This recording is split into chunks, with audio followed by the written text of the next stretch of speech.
Anti വീട് വാടകയ്ക്ക് കൊടുക്കണ്ടെന്ന് കേട്ടു. മലയാളിയാ? ആ മലയാളിയാ. ആ അപ്പൊ വീടില്ല. ആന്റി ഒരു മിനിറ്റ്. വാടകയ്ക്ക് കൊടുക്കണ്ട്, പക്ഷെ അത് ബംഗാളികൾക്ക് കൊടുക്കണല്ലോ. ഡെയിലി കുളിച്ച് അലക്കി വൃത്തിക്ക് ഡ്രസ് ഇട്ട് ജോലിക്ക് പോണ ഞങ്ങക്ക് എന്താ വീട് തരാത്ത? അതന്നെയാ പ്രശ്നം. നിങ്ങൾ ഡെയിലി കുളിക്കും, ഡെയിലി തുണി അലക്കും. നമ്മുടെ ബംഗാളികൾ അങ്ങനെയല്ല.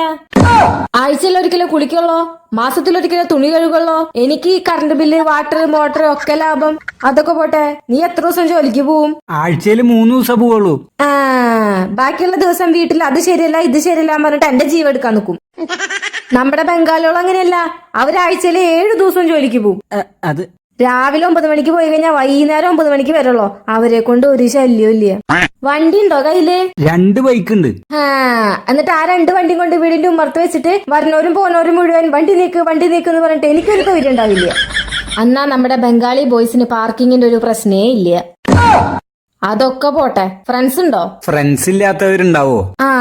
അപ്പൊ ഫ്രണ്ടിന്റെ ഫ്രണ്ട് എല്ലാരെയും കൊണ്ട് വീട്ടിലേക്ക് വരും. ഇനി നിനക്ക് ലവർ ഉണ്ടെങ്കിൽ അവളെയും കൊണ്ട് വീട്ടിലേക്ക് വരും. ഈ വയസ്സാം കാലത്ത് ഞങ്ങൾക്ക് ഈ പൊല്ലാപ്പ് പിടിക്കേണ്ട ആവശ്യമുണ്ടാ? അതല്ല ചേച്ചി. അതൊക്കെ പോട്ടെ, 1-ാം തീയതി പറഞ്ഞൊരു ദിവസം ഉണ്ടെങ്കിൽ ഇന്നാ ചേച്ചി വാടക എന്ന് പറഞ്ഞ അവര് കയ്യില് പൈസ തരും. നിങ്ങൾ അങ്ങനെയാണോ? ഈ മാസ ശമ്പളം ലേറ്റ്, സ്കാനർ ഒന്ന് കാട്ട്, ബാങ്ക് സർവർ പോക്ക് എന്നൊക്കെ പറഞ്ഞ തന്നെ വട്ടതിരിക്കും. എനിക്കതിന്റെ ആവശ്യമുണ്ടാ? ഇതൊക്കെ പോരാഞ്ഞ് ആഴ്ചയിൽ ഒരു 100 അങ്ങോട്ട് കൊടുത്തു കഴിഞ്ഞാൽ മുറ്റടിച്ച് വീട് തുടച്ച് എന്റെ കാറ് വരെ അവര് ക്ലീൻ ചെയ്ത് തരും. നിങ്ങൾ ചെയ്തരുവോ? ഹായ് ചേച്ചി, ഗുഡ് മോർണിംഗ്. Good morning. മലയാളിയാന്ന് തോന്നുന്നു. എന്തെങ്കിലും പ്രശ്നമുണ്ടോ? അതൊന്നില്ല, അഡ്രസ് ചോദിച്ചു വന്നതാ. ഓ അഡ്രസ്സാ. ഞാൻ വിചാരിച്ചു വീട് വാടകയ്ക്ക് കൊടുക്കാനാവുന്ന്. നോക്കിട്ടൊക്കെ കൊടുക്കണേ ചേച്ചി. കണ്ടാ, ഇതിന്റെ മേലെ 3 വീടുണ്ട്. 3ലും ബംഗാളികളാ. എനിക്ക് അവരെ സെറ്റ് ആവുള്ളൂ മോനെ. മോൻ വേറെ